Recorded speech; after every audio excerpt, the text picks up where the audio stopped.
साल 1950 एक एशियन मुल्क को फीफा वर्ल्ड कप खेलने का मौका मिला, मगर उसने टूर्नामेंट शुरू होने से पहले ही विड्रॉ कर लिया। और दूसरी तरफ पाकिस्तान ने 2023 में अपनी तारीख का पहला फीफा वर्ल्ड कप क्वालिफायर जीता। पर क्या वजह बनी कि वर्ल्ड कप के सफ़र में आगे जाना नामुमकिन हो गया? आखिर ऐसा क्यों है? साउथ एशिया में लगभग 2 बिलियन लोग रहते हैं, करोड़ों फुटबॉल फैंस मौजूद हैं, लेकिन आज तक पाकिस्तान, इंडिया, बांग्लादेश, श्रीलंका, नेपाल या अफगानिस्तान में से एक भी मुल्क फीफा मेंस वर्ल्ड कप के फाइनल टूर्नामेंट के लिए क्वालिफाई नहीं कर सका। जबकि Japan, south Korea, Iran, Saudi Arabia, Qatar और अब उज़्बेकिस्तान वर्ल्ड कप का हिस्सा बन चुके हैं। तो फिर साउथ एशिया ही क्यों पीछे रह गया? क्या टैलेंट की कमी है, या फिर इसके पीछे एक ऐसी कहानी छुपी है जिसे बहुत कम लोग जानते हैं? जी अस्सलाम वालेकुम दोस्तों। सबसे पहले ये समझना ज़रूरी है कि फ़ीफ़ा वर्ल्ड कप तक पहुंचना दुनिया के सबसे मुश्किल स्पोर्ट्स अचीवमेंट्स में से एक है। हर कॉन्टिनेंट की टीम पहले क्वालिफिकेशन राउंड्स खेलती हैं।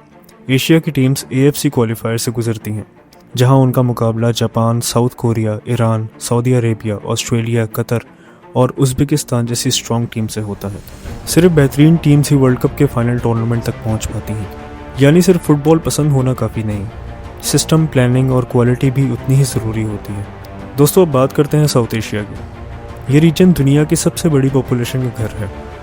इतनी बड़ी पॉपुलेशन होने के बावजूद अगर एक भी टीम वर्ल्ड कप में नहीं पहुंची, तो सवाल उठना बिल्कुल लाजमी है।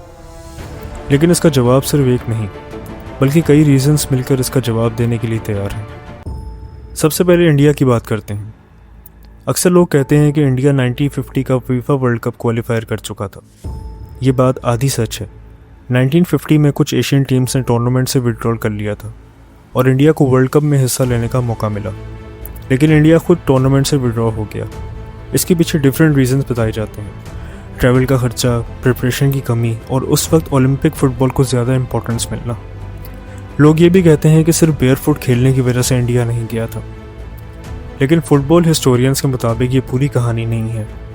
यानी इंडिया फीफा वर्ल्ड कप के फाइनल टूर्नामेंट में कभी एक भी मैच नहीं खेल सका। पाकिस्तान की कहानी भी काफ़ी इंटरेस्टिंग है दोस्तों।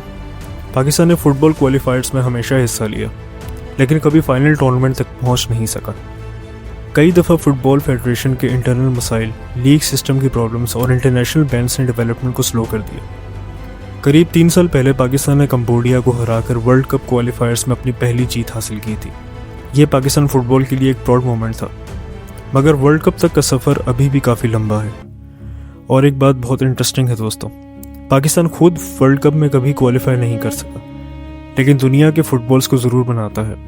पंजाब के शहर सियालकोट को दुनिया का फुटबॉल मैन्युफैक्चरिंग हब माना जाता है, जहां से तकरीबन 70% हैंड स्टिच्ड फुटबॉल्स और मिलियंस ऑफ फुटबॉल्स हर साल दुनिया भर में एक्सपोर्ट किए जाते हैं। फीफा वर्ल्ड कप 2026 का ऑफिशियल बॉल ट्रियोंडा भी सियालकोट की फॉरवर्ड स्पोर्ट्स कंपनी ने बनाया है।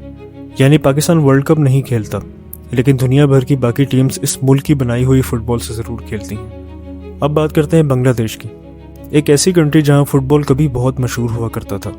1970s और 1980s में फ़ुटबॉल का क्रेज़ काफ़ी ज़्यादा था, लेकिन आहिस्ता आहिस्ता क्रिकेट ने यहाँ के लोगों में ज़्यादा पॉपुलैरिटी हासिल कर ली। प्रोफेशनल फ़ुटबॉल की ग्रोथ उतनी तेज़ नहीं हो सकी जितनी दूसरी एशियन कंट्रीज़ में हुई।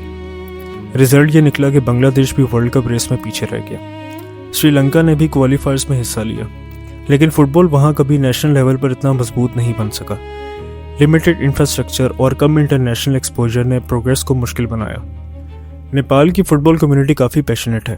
काठमांडू के स्टेडियम अक्सर भर जाते हैं। फैंस भी फुटबॉल से मोहब्बत करते हैं, लेकिन सिर्फ पैशनेट फैंस वर्ल्ड कप के लिए क्वालिफाई नहीं करवा सकते। यूथ एकेडमीज, कोचिंग और लॉन्ग टर्म प्लानिंग भी उतनी ही ज़रूरी होती है जितना फैंस का जज्बा। इसी वजह से नेपाल भी अब तक वर्ल्ड कप से दूर है। अफगानिस्तान की सिचुएशन और भी चैलेंजिंग रही दोस्तों। कई अरसे से मुल्क जंग और सियासी इंस्टेबिलिटी का शिकार रहा। ऐसे माहौल में फ़ुटबॉल को डेवलप करना बहुत मुश्किल काम था, और शायद कहीं ना कहीं अफगानिस्तान ने भी फ़ुटबॉल को उस नज़र से नहीं देखा जैसे उन्होंने क्रिकेट में ख़ुद को पुश किया है। पर इसके बावजूद अफगानिस्तान ने पिछले कुछ सालों में फ़ुटबॉल में बेहतरी दिखाई है और साउथ एशियन चैम्पियनशिप भी जीत चुके हैं। लेकिन वर्ल्ड कप क्वालिफिकेशन अभी भी एक बहुत बड़ा चैलेंज है। अब सवाल यह है दोस्तों, जापान क्यों क्वालिफाई करता है? साउथ कोरिया बार बार वर्ल्ड कप में कैसे नज़र आता है?